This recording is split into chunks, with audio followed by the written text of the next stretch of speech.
Hello, everyone. Welcome to this online lecture since we did not have class today due to the late start. I am going to, let me get my PowerPoint up here.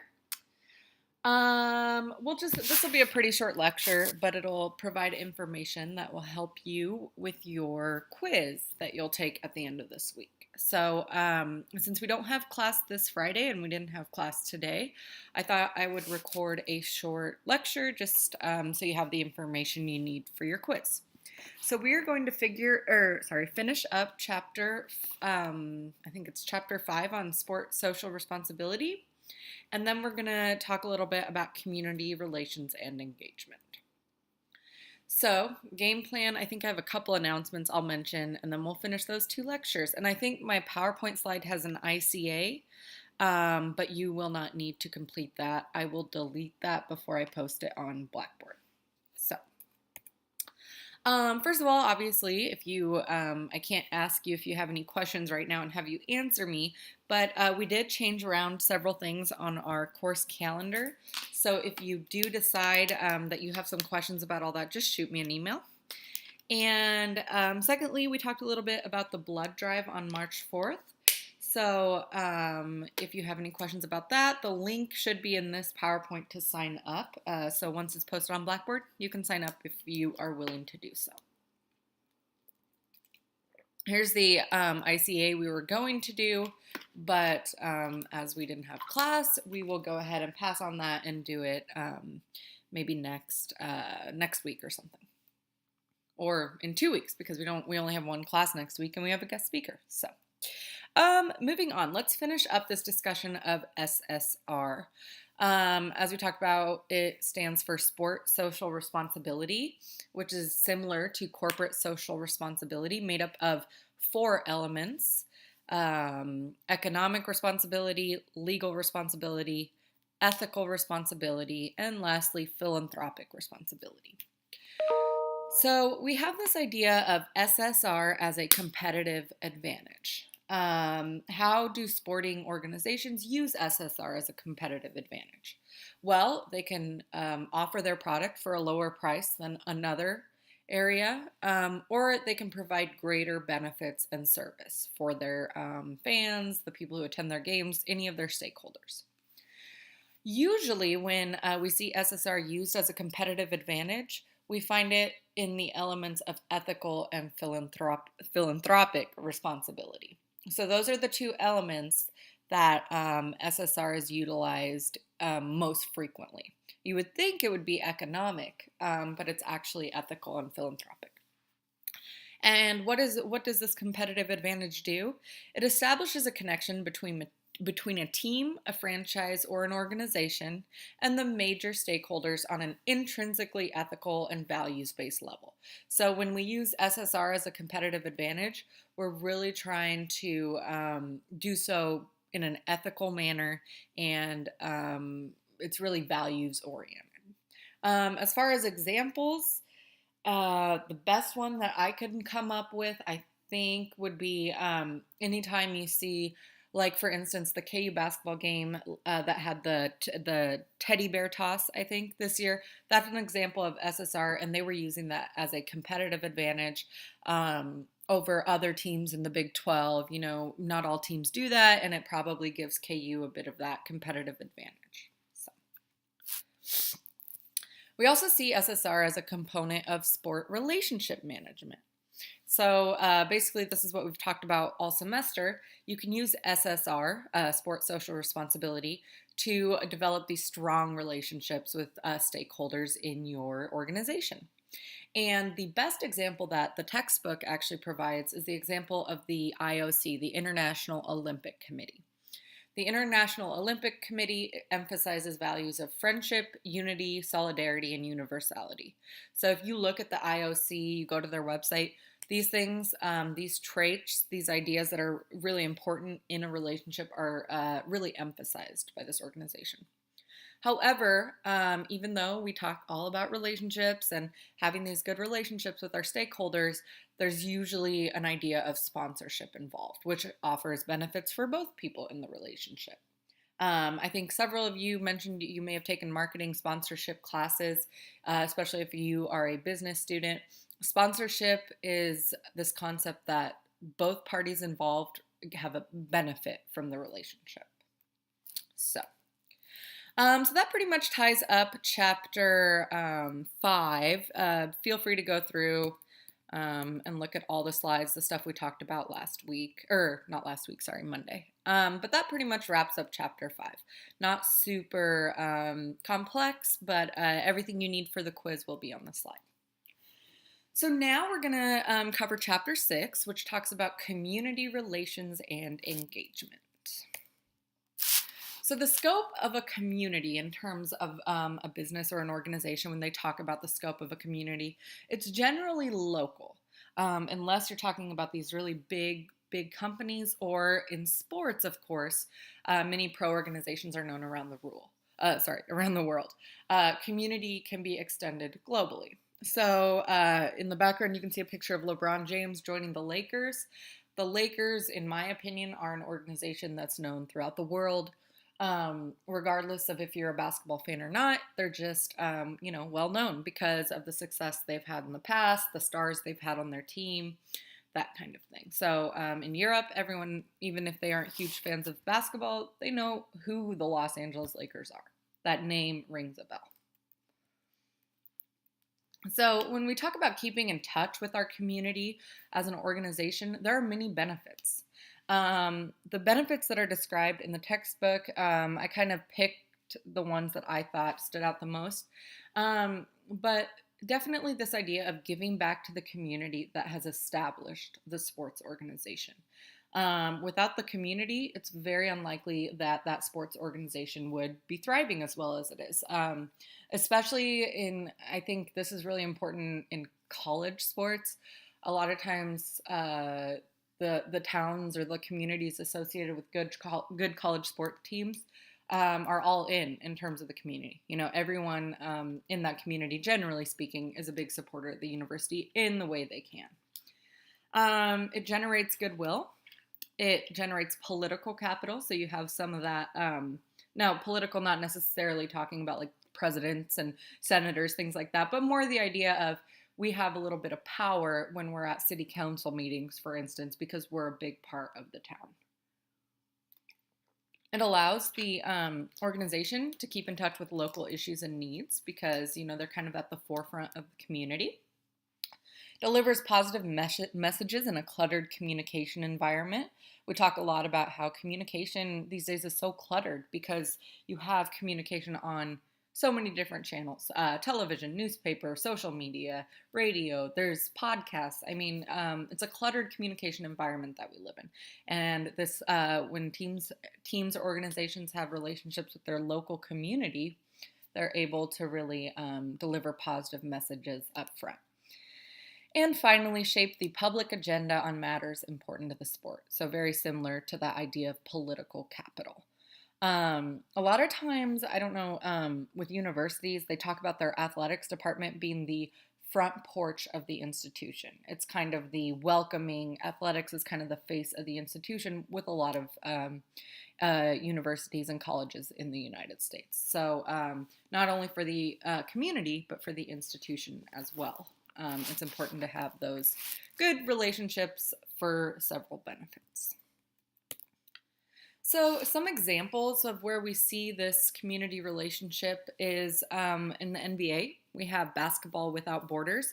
Definitely take a look at that website. Just Google it, and a lot of interesting information. In fact, they just announced that they are opening I think a league in Africa in the NBA with like 12 maybe teams.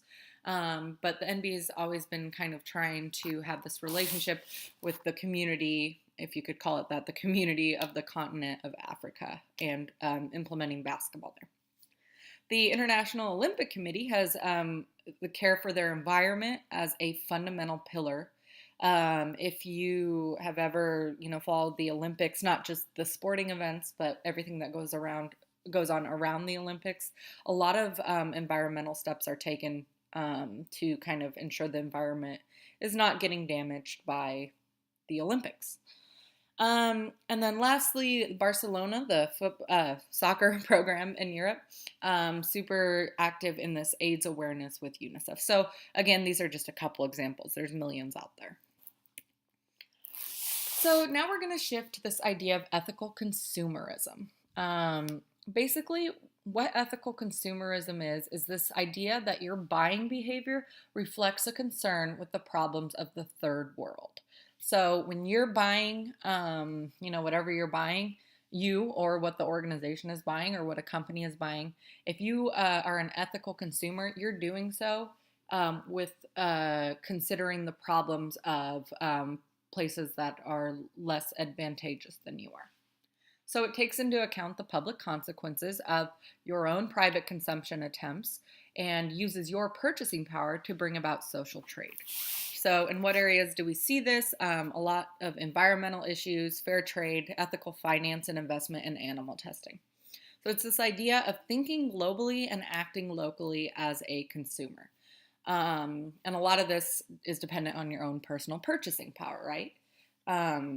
If you're Bill Gates, you can definitely use your money to say, I'm not going to buy from here because they do animal testing. However, I'm talking like big quantities, not just one item. But we can do this on our level with our financial opportunity or purchasing power and say, you know what, I'm not going to buy from that company because they don't really have good ethics about the environment. So that's kind of the idea of ethical consumerism. It used to just kind of have this idea of thinking of the third world when you're practicing in ethical consumerism. But lately it has shifted to ensuring that local needs are addressed while also addressing wider issues. So I was obviously going to ask this in class, but how can you participate in ethical consumerism? At this point, I would have hoped to have a few suggestions, but basically, you're buying with the environment in mind. You're buying with people who are less fortunate in mind. So you're not going to buy from companies that don't donate to certain organizations or, are all about themselves. That's essentially the idea. Now, there are 3 types of ethical consumers, according to our textbook. The first type is the global watchdog. That might be a word you've heard before. And this represents about 5% of the population, of the world population. And these people purchase on ethical criteria. They're usually involved in high social grades. They are, kind of higher in the elite group of people in the population. And the age range is between 34 and 54. So when I'm thinking of a global watchdog, I'm thinking of a Bill Gates, a Warren Buffett type of person. Then we have conscientious consumers, which represents about 18% of the population. And these people purchase ethically when they can, as long as value for money and quality is not compromised. So they discuss it more than they actually act on it. And then finally, the brand generation, which is about 6% of the population. These people try to purchase ethically, but they're very heavily influenced by brands. And a third of this group is under 25. So for instance, a global watchdog might not buy anything from Nike because Nike uses sweatshops, for example. But a brand generation person who belongs to that is probably still going to buy Nike things because they're very heavily influenced by brands. So that's the most basic example. However, even though, as you can see, the 18, 6, and 5% of the population does not equal the entire population, the number of ethical consumers has increased by 81% in the last 5 years. So that's a very significant increase. So that's kind of our discussion on ethical consumerism. And then we have this idea of cause-related marketing. So this is obviously related deeply to marketing. And the philosophy of this is that the organization has wider responsibility to just employers and stakeholders, wider than just employers and stakeholders. They have a responsibility to the environment as well, or a responsibility to society. So a commercial activity by which businesses and charities or causes form a partnership with each other to market an image, product, or service for mutual benefit represents cause-related marketing. So marketing is typically used when an organization tries to kind of promote their brand. However, in cause-related marketing, businesses usually partner up with charities or causes, and this provides a mutual benefit for both. And this is different from philanthropic giving. Philanthropic, I don't know if I'm saying that word right. But it's not altruistic because a bottom line advantage is included. So it's not just solely out of the good of their hearts that they're doing this. There's a bottom line involved. There's an advantage involved for one or both parties. And so what are kind of the benefits of this? And here in a second, we'll talk about examples so you know exactly what we're talking about. But it allows organizations to gain national visibility, enhance their corporate image, minimize negative publicity because of the positive things associated with it, increase brand awareness and recognition, and reinforce the brand image. So here are a few examples. And there are, again, just like with ethical consumerism, 3 types of cause-related marketing. Type 1 is when we see a product link up, a link between purchase of products with allocations of sales going to a cause. And a perfect example of this is the Live Strong campaign by Nike. If you all remember that, when people were wearing little yellow bracelets, when those products were sold, the allocations of those sales went to the Live Strong cause. Then we have this non-sales oriented type of CR marketing. This is when sport organizations and athletes support programs that share similar aims or concerns. So an example of this would be when the NFL has a canned food drive at their game. There's no financial transaction. There's an idea of donating or supporting this idea of people who, supporting this idea that people are concerned about. And then the final one is the contemporary sponsorship. So this is the sponsorships that you're probably most familiar with. Just a simple commercial exchange, and it's usually when like a cause or an organization supports a charity or vice versa. So the example provided in the textbook is the St. Jude Classic Golf Tournament. I'm sure you can think of many other events that are sponsored by a certain organization or charity, and that's just your typical sponsorship. So there are a few management implications associated with cause-related marketing. One of the important things that people need to consider is it an appropriate fit? McDonald's sponsoring the Olympics. If you remember back in London, this did not go well because Olympics are all about, the best athletes in the world, the most fit people in the world. So McDonald's might not have been a great sponsor. I think the sponsorship collided and never actually came to fruition for the 2012 Olympics in London. Another example of that could be, if a cigarette company is a sponsor for a sporting event, it's just not an appropriate fit. Of course, this needs to develop along a significant timeline. Long-term engagements are preferred over the course of many, many years because it shows that you actually care about the cause or the organization. It's not just a one-time thing. And finally, this must express genuine motives. You have to communicate why your organization is partnering with a charity, etc. So that kind of wraps up our lecture on community relations in sport and sport social responsibility. So here's your to-do list. I am going to post this PowerPoint to Blackboard and open the quiz. You need to take it by Sunday at 11:59. And you need to be prepared for our guest speaker on Monday. I want to emphasize that attendance is mandatory. You cannot have laptops, phones, or tablets out. And you will need a pencil and paper to take notes. And finally, anything that's covered in class is fair game for our exam. So that is about all I have for you. I appreciate you listening, and we will see you on Monday.